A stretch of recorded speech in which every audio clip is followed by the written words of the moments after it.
Well, President Trump spoke again today about Otto Warmbier, saying that his murder by North Korea's regime was a preventable tragedy. It's a total disgrace what happened to Otto. That should never, ever be allowed to happen. And frankly, if he were brought home sooner, I think the result would have been a lot different. He should have been brought home that same day. The result would have been a lot different. But what happened to Otto is a disgrace. The president's right. It is a disgrace. It shouldn't have happened. And greater national outrage and a much more aggressive response from the State Department much earlier might have saved Otto Warmbier. And yet, as he was being held captive in that country, some on the left suggested that Warmbier deserved to be arrested because he was a white male. Over at Comedy Central, the misnamed cable channel, Larry Wilmore ridiculed Warmbier at length following his imprisonment. Watch this. Can I hear that name again? Otto Frederick Warmbier. Otto Frederick Warmbier? Did this kid get arrested in North Korea and then just gave the cop his fake ID? Yes, sir. We've got American student Otto Warmbier here. His birthday's 4/20. And he lives on 69 Weed Avenue. Listen up, frat boy. This isn't like the time you stole Sig Epps' goat. This is North Korea. So you watch the tape of an American being humiliated during a show trial, and that's what you say? That guy's show got canceled, thank God. Meanwhile, Salon.com said Warmbier's humiliation was, quote, richly deserved, and called him, quote, America's biggest idiot frat boy. HuffPo gloated that, quote, North Korea proves your white male privilege is not universal. Those quotes are real. We're not making them up, and they're disgusting. Michael Malice wrote a biography of the Korean dictator, Kim Jong-il. Marion Smith is executive director of Victims of Communism Memorial Foundation. They join us tonight. Marion, you've spent a lot of time thinking about communism and its effects. Do you think Otto Warmbier deserved what happened to him?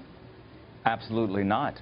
What he was alleged to have done was to displace or remove a propaganda poster. The only reason that he was targeted is because he is an American. North Korea considers that we are at war still. There has been no end of the hostilities, the Korean War. And so they're on a war footing with us. They are a totalitarian communist regime. They have tortured and killed American citizens before. And unfortunately, what has happened to Otto Warmbier, our hearts go out to his family. No family should have to suffer this inside of the United States.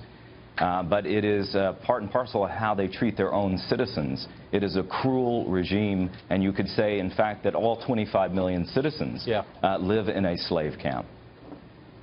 Yeah, I think they do. They're not Americans, though, so my concern is for people like Otto Warmbier. Michael, by the way, just for the record, I don't know if there's any real evidence he stole a propaganda poster or anything. His roommate, who was with him the entire time on that trip, said he didn't see him do anything like that. So it wouldn't surprise me if that were a lie. It wouldn't surprise me at all. But why the reaction from some in the United States, looking at this fellow American suffering abroad, to laugh at the guy or say that he somehow deserved it? Where does that come from, I wonder? Listen, North Korea is a very complicated subject, and you don't expect people to understand it. That's why I wrote a book about it, so people could understand it. But if you don't understand the subject, the point to do is to be quiet and learn, as opposed to using it as a glib reason to have your stupid leftist talking points and mock someone who died while being a tourist. These people are cretins through and through, and if they had any shame, they would shut up and go home like Larry Wilmore was forced to do. Yeah, and thank heaven. So, Marion, I'm struck, though, by the reaction if you take a poll of people under 30 about socialism or even communism and say, you know, what do you think of that? They're remarkably open-minded to it in a way that they're not toward, I don't know, fascism or any other grotesque form of government. Why has communism not been taught as the atrocity that it was? Well, I mean, we do have a double standard. The crimes of the Holocaust are well known. And we find it dangerous that younger generations would not know about it because it makes repeating something like that more likely.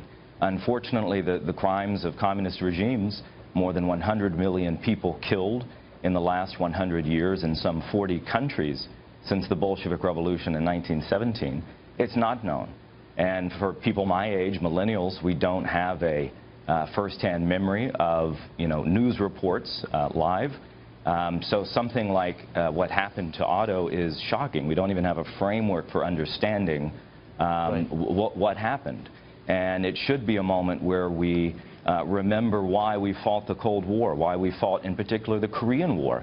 North and South Korea are remarkably different. South Koreans are free. North Koreans are slaves. And the only thing that made that difference was young American soldiers willing to fight and die there. Well, so we made a difference. Thousands of them. That's exactly right. I wish people knew that. So, Michael, you follow this case of Otto Warmbier murdered by this criminal regime, and you wonder, how can the United States respond in a way that is, justified, proportionate to the crime they committed, but also that prevents this from happening again? What's the response? This has happened twice before. In 1968, they captured USS Pueblo. They still have it. They kept the crew captive and killed one guy. In 1976, they chopped up 2 American soldiers with an axe at DMZ, and that axe is now on display in North Korea. So it's very, very hard to figure out what to do when they have nukes, and they're willing to kill over 1 million of their own citizens in the 90s rather than let go of their hold on power. What a loathsome group. Michael Marion, thank you for putting that in perspective for us and for cleansing the taste of Larry Wilmore from our mouths.